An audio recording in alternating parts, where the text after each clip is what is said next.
Bonjour les passionnés, Jonathan de la chaîne Spirituosité, Ben Nevis 10 ans aujourd'hui que je veux vous présenter. Euh, Content d'avoir du Ben Nevis disponible, un peu des bottling plus core range de Ben Nevis à la SAQ. Ça a été, en tout cas pour moi, c'est la première fois que j'en vois. Donc, j'ai pu goûter à du Ben Nevis dans le passé avec des bouteilles que j'ai eues à la loterie de Old Particular ou de Old Malt Cask, donc des single casks de chez Ben Nevis. Et puis, j'ai adoré. J'ai aimé le petit côté spécial, riche et intense de chez Ben Nevis. Et aussi, toutes les éditions que j'ai eues étaient plus des fûts d'ex-Bourbon. Et les fûts d'ex-Bourbon ont l'avantage de laisser un peu plus le distillat briller, moins maquiller un peu la base du whisky. Et Ben Nevis brille énormément dans les fûts d'ex-Bourbon, en tout cas dans les éditions que j'avais goûtées, parce que je trouvais que c'était un distillat qui n'avait pas besoin de maquillage, qui était super bien.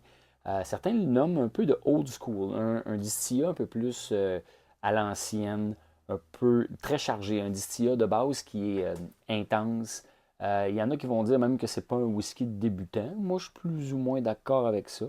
Dans le cas ici du Ben Nevis 10, c'est pas un single cast. Donc, c'est un assemblage, mais j'ai comme l'impression qu'il n'y a pas vraiment de fût de sherry, puis de fût de vin, puis de fût de Porto là-dedans. Là. Ça a l'air à être du Hogshead reconstruit, là, des barils de Bourbon qui ont été démontés pour être shippés en Écosse et remontés. Euh, un peu plus gros. Ils mettent un peu plus là, de douelle alentour pour faire un diamètre plus grand, donc permettre d'avoir un peu plus de whisky dedans. Donc, c'est pratique courante. C'est comme le baril de base qui existe en Écosse. Et ben voilà, quand on a un bon distillat puis qu'on le fait vieillir dans un fût comme ça, ben, il faut que le distillat soit bon. Il faut qu'il atteigne un certain âge pour ça être arrondi, pour être devenu bien. Certaines distilleries, après, vont faire euh, finir le distillat dans un baril différent après pour la dernière petite portion du vieillissement pour aller chercher la complexité, ajouter des arômes, des saveurs, tout ça. Fait que dans ce cas-ci, un petit peu obscur au niveau de la composition des fûts, mais pas mal juste d'ex-bourbon, là, c'est certain. Et c'est un assemblage, fait que celui-là, c'est pas un single cask. Version 10 ans, quand même dispendieux. Donc, 150 $ en SAQ, c'est pas cher. Il y en a encore de disponibles. Merci à Bella Vita de faire l'importation de ça. Donc, l'importateur officiel de Ben Nevis et la compagnie Bella Vita. Et c'est un whisky, c'est une édition de whisky, c'est une version de Ben Nevis qui a été un petit peu plus longue pour moi à apprivoiser. Fait que le 10 ans, c'est pas tant vieux. Les éditions que j'avais, là, mettons, Old Malt Cask, puis Old Particular, l'âge, ce qui était marqué, je pense que c'était. Ah ben lui, c'est un 12 ans, en fait, ouais, c'est ça. Puis l'autre aussi, c'est un 12 ans. Fait que là, c'était un peu plus jeune. Et, euh, et je pense que la petite jeunesse paraît un peu. Fait que donc, pour l'avoir bon, déjà goûté, là, vous voyez, la bouteille est déjà quand même entamée. Je l'ai apprécié un peu plus en le laissant respirer. Parce que quand que je l'ai versé puis je l'ai senti, j'ai trouvé des petits arômes assez dominantes d'alcool. Chose qui est absolument un bon whisky quand on le verse. Là, peut-être quand la bouteille est neuve, c'est pire un peu. Là. Des fois, le neck pour qu'on appelle là, est un peu pire. Mais là, c'est ça. Fait qu'au début, c'était comme est un peu dérangeant, un peu de vapeur d'alcool. Mais quelques minutes dans le verre à respirer puis à s'éventer un petit peu, puis là, ça s'améliore grandement. Et il évolue un peu, c'est super bien, parce qu'il y a quand même une bonne complexité. Et c'est quand même un peu différent comme. Ben, pas différent. On vient habitué d'avoir des. euh, je vais essayer de reformuler comme il faut. C'est pas un whisky champ gauche tant que ça, mais comme c'est vraiment juste ex-bourbon, ben on a, euh, on a quand même des arômes super intéressantes qui ne sont pas tout le temps les premiers arômes qu'on a dans les whiskies. Un peu crasseux, un peu vif, un peu intense, un peu quand même assez riche aussi. Le nez présente pas mal les caractéristiques des fûts de Bourbon, d'ex-Bourbon d'habitude. Donc vanille, fruits tropicaux ou fruits du verger. On n'y échappe pas. Et il y a une belle arôme de crème vanille. super intéressante avec les fruits du verger. Puis là, c'est quand même assez complexe au niveau du fruit. Parce qu'autant qu'il y a un peu de fruits tropicaux, mais des fruits exotiques, mais aussi fruits comme poire, pêche, pommes vertes, pommes jaunes, ouais, pommes jaunes, abricots. Et il y a aussi un peu de fruits du dragon dans les fruits exotiques, un peu d'ananas. Un autre fruit, j'essaie de me rappeler, mais je dirais pas carambole, mais dans ce style-là. Fait que tu sais, on a de quoi de bien. Il y a un côté ferme aussi. Fait que paille mouillée, foin sec, herbe, mais il y a aussi beaucoup de floral. Fait que je dirais que le petit côté floral ressort en premier au nez, après ça, c'est les fruits. Puis il y a un petit côté minéral aussi. Fait que là, on parle comme du sel, un peu, ou pâte à sel, pâte à tarte, pas cuite. Fait que tu sais, on a quand même beaucoup d'arômes, quand même bien complexé, c'est le fun. Mais quand même, pas nécessairement hyper accessible. Fait que, tu sais, ceux qui disent, quand je lisais, que ceux qui disaient qu'ils étaient pas pour débutants, c'est parce que c'est pas nécessairement des arômes très tendres et très soft qu'on a d'habitude. Il est un peu plus un petit kick avec un petit côté crasseux, le petit côté ferme, un petit côté herbe qui vient avec le floral, qui les rend une certaine intensité et une certaine robustesse. Là. Fait que maintenant, on plonge.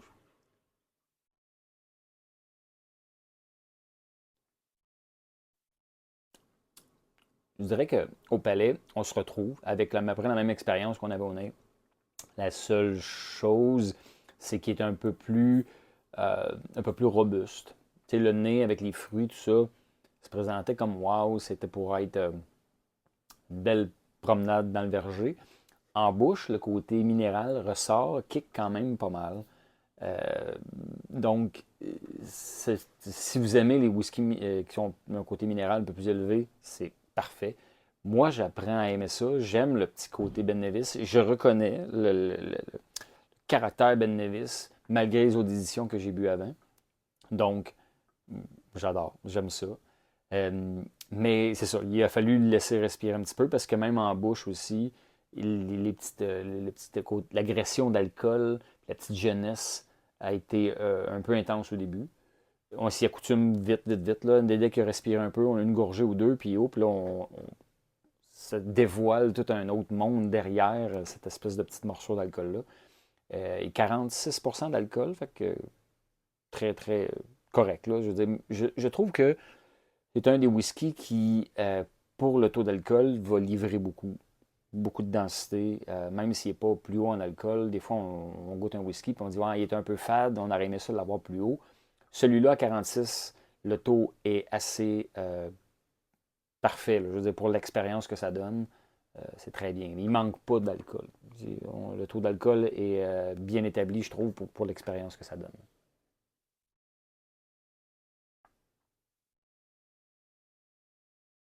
Fait que, on a le côté minéral, le côté fruité. On a encore les herbes aussi, un petit peu, moins évident, mais le côté paille, fit. Les fruits du verger encore. Plus dans acidulé un peu, fait qu'on a moins, mettons, la pêche puis la pomme jaune. On est plus un peu agrumes, pomme un peu plus verte, raisin, le petit raisin qui est là un petit peu, c'est discret, un petit raisin vert. Euh, mais c'est super bien. Je trouve que c'est un whisky qui fait briller le distillat, fait briller ce qu'il y a derrière. Il n'y a pas de maquillage. On a le distillat qui a maturé puis qui est vraiment très, très, très bon. Et on n'a même pas besoin de rajouter une couche de fût de sherry puis rajouter du porto d'ici, du ça dedans, là, dans son vieillissement. Tel quel, il est wow. Je comprends les embouteilleurs indépendants de nous le fournir en single cast Oxjed comme ça parce qu'il est vraiment très, très, très bon. Et même, je vais peut-être essayer de faire un petit côte à côte avec le Old Maltcast pour voir, mais euh, c'est excellent. Fait que celui-là ici est un peu plus doux, un peu plus soft, moins intense que les autres éditions que j'avais, mais quand même vraiment très bien. C'est pas pour tout le monde, c'est plus une clientèle geek un peu. À 150 c'est un peu dispendieux. Mettons que s'il avait été 100 ou 115, ça aurait été vraiment un prix très, très honnête, très juste. À 150, on est un peu cher. C'est sûr que c'est pas fréquent. Ben Nevis, c'est une distillerie qui produit 2 millions de litres par année, mais qui a très peu de produits comme ça core range avec le nom Ben Nevis. C'est la compagnie Nikka qui font des whiskies japonais, qui possède Ben Nevis. Donc, doivent probablement se distiller pour leur propre assemblage. On sait à l'époque, les produits Nikka disaient que c'était des produits japonais, mais dans le fond, c'était du Ben Nevis qui avait vieilli au Japon, puis ils vendaient ça comme du whisky japonais. Maintenant, la législation ne leur permet plus de faire ça sans être un peu plus transparent. Mais quand même, il y a comme un petit côté obscur de Nikka où ils cachaient un peu ce qu'ils faisaient pour vendre ça comme un whisky japonais, mais dans le fond, c'était un whisky d'Écosse. Mais voilà. Fait que, tu sais, Nikka font une super belle job en continuant Ben Nevis avec la qualité qu'il a. C'est reconnu pour être de la qualité quand même. Et puis, fait intéressant, dans la fin des années. En fait, une super belle histoire là, dans la distillerie Ben Nevis qui est née au début des années 1800. En tout cas, je ne sais pas exactement quand elle est née, mais elle est assez vieille. Elle a fermé et ouvert. En, en 1884 environ, c'était la plus grosse distillerie d'Écosse et de loin. Fait qu'ils ont déjà eu des très, très, très belles années de production. À l'époque, c'était la distillerie qui avait le plus gros malting floor intérieur. C'était un immense malting floor. Et puis, il existe encore des bâtisses à ce jour qui servent de warehouse pour le vieillissement du whisky qui ont été construites à l'époque de 1800. Donc, le cachet a été gardé.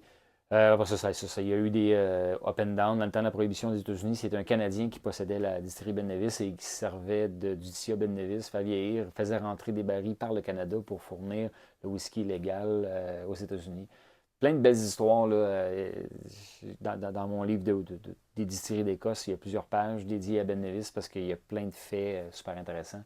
Puis, je ne voulais pas tous les citer là, parce que je veux parler du produit, mais ça reste, ça reste super intéressant. Donc, on a un bon whisky, la grosse qualité, un peu cher, mais puis un peu jeune cette édition-là, mais malgré qu'il est jeune, il y a du gros plaisir à avoir à déguster ça. Et peut-être que vous pouvez peut-être commencer par cette bouteille-là pour voir si c'est un caractère que vous aimez. J'ai le goût là, de l'essayer côte à côte avec un autre whisky Ben Nevis là, de 12 ans, single cask, embouteillé par Old Particular qui se trouve être Douglas Lane. Voilà, fait que je suis déjà fait une vidéo sur ce whisky-là d'ailleurs, si vous fouillez dans mes vidéos. Voilà, fait que on va faire un petit côte à côte, juste quelques minutes, juste pour voir. Fait que ça, c'est le 10 ans. Côté minéral, les fruits. Ça, c'est le 12 ans. Oh, plus rond, moins minéral, plus les fruits. Les fruits super beaux, super intenses. Vraiment très agréable. Fait que c'est un beau fût, là. Vraiment, tous les fûts ne donnent pas les mêmes résultats, même si c'est des fûts quasiment pareils. Là. Il y a un petit côté unique dans chaque baril. Probablement qu'ils ont choisi ce baril-là pour faire un single cask avec raison. Gros fruit du verger, c'est très vanillé, super rond, hyper beau au nez. Aucune faute. Il n'y a pas la petite morsure minérale, puis un peu moins de crasse aussi dans celui-là. Le petit côté ferme, on l'a un peu moins. Ah, ça sent bon. C'est en plonge. Mm. Mm. Oh. La petite différence qu'on avait tantôt avec le 10 ans quand on était en bouche, qui était un peu plus de robustesse, un peu plus d'attaque, on l'a encore. Plus acidulé, plus vif, un peu plus tranchant, un peu plus épicé, voire le petit côté herbe florale est un peu plus accentué. Très bon. C'est drôle parce qu'il commence vif, tranchant et il termine sucré dans un petit confit de fruits, un confit de pommes, un confit de pêche, pas pêche, un confit de poire. Donc, intéressant. Il y a comme une évolution au palais, super bien. On va revenir, on va me rincer un peu. Et on va revenir au 10 ans. C'est un peu plus de crasse, un peu plus de vivacité au nez. Mais une belle vivacité, une belle crasse, un beau côté ferme. C'est un bel amalgame de fruits, de minéraux, d'herbes, de floral.